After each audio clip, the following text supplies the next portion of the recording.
ಆ ದೋಣಿಯಲ್ಲಿ ನದಿ ದಾಟಿಸುವವನು ಎಲ್ಲ ಜನರನ್ನು ಕೂರಿಸ್ತಾನೆ, ನದಿ ದಾಟಿಸ್ತಾನೆ.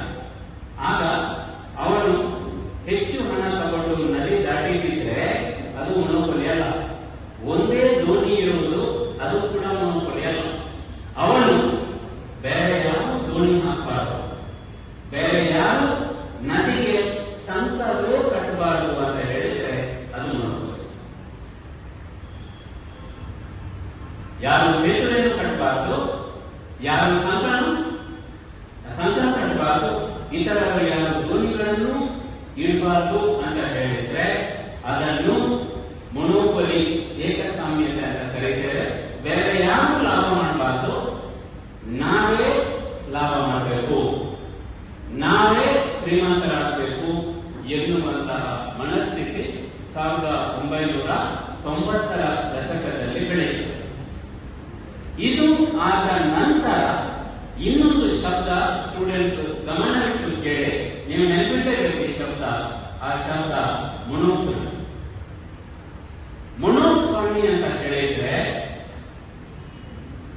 ಮಾರುವವನು ಒಬ್ಬನೇ, ಕೊಳ್ಳುವವನು ಒಬ್ಬನೇ. ಫಾರ್ ಎಕ್ಸಾಂಪಲ್, ಪ್ರಪಂಚದಲ್ಲಿ ಅತಿ ಹೆಚ್ಚು ಪುಸ್ತಕಗಳನ್ನು ಮಾರುವವರು ಯಾರು ಅಂತ ಕೇಳಿದ್ರೆ ಉತ್ತರ ಅಮೆಜಾನ್. ಪ್ರಪಂಚದಲ್ಲಿ ಅತಿ ಹೆಚ್ಚು ಪುಸ್ತಕಗಳನ್ನು ಮಾರುವುದು ಅಮೆಜಾನ್. ಪ್ರಪಂಚದಲ್ಲಿ ಅತಿ ಹೆಚ್ಚು ಪುಸ್ತಕಗಳನ್ನು ಕೊಳ್ಳುವವರು ಯಾರು? ಅದು ಕೂಡ ಅಮೆಜಾನ್.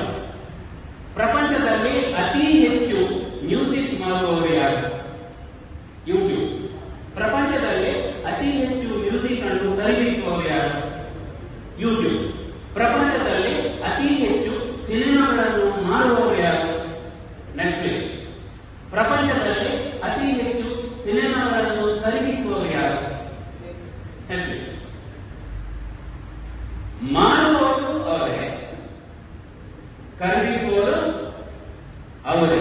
ಇದನ್ನೇ ಮೊನೋಪೊಲಿ ಅಂತ ಹೇಳೋದು. ಇದು ಮೊನೋಪೊಲಿ ಅಲ್ಲ, ಇದು ಮೊನೋಪೊಲಿ. ದೆಹಲಿಯಲ್ಲಿ ರೈತರು ಸರ್ಕಾರದ ವಿರುದ್ಧ ಪ್ರತಿಭಟನೆ ಮಾಡುವಾಗ ಅದಾನಿ ಹೇಳಿದ್ದು, ನಿಮ್ಮ ಎಲ್ಲ ಉತ್ಪನ್ನಗಳನ್ನು ತಂದು ನನಗೆ ಕೊಡಿ, ನಾನು ನಿಮಗೆ ಬೇಕಾದಷ್ಟು ಹಣ ಕೊಡ್ತೇನೆ. ಆಗ ರೈತರು ಕೇಳಿದ್ದು, ನೀನು ನಮ್ಮಿಂದ ಖರೀದಿಸಿ ಎಂತ ಮಾಡ್ತೀವಿ, ನಾನೇ ಮಾಡ್ತೇನೆ. ಹಾಗಾದ್ರೆ ಖರೀದಿಸುವವನು ನೀನೇ, ಮಾರುವವನು ನೀನೇ ಆದ್ರೆ ನಾವು ನಿನ್ನ ಗ್ರಾಹಕರಲ್ಲ, ನೀನು ನಮ್ಮ ಮಾಲಕ. ಇದು ಮೊನೋಪೊಲಿ. ಖರೀದಿ ಮತ್ತು ಮಾರಾಟ ಎರಡರ ಮೇಲೆ ಕೂಡ ಏಕಸ್ವಾಮ್ಯತೆ ದೊರಕ್ತಾ ಹೋಗ್ತದೆ.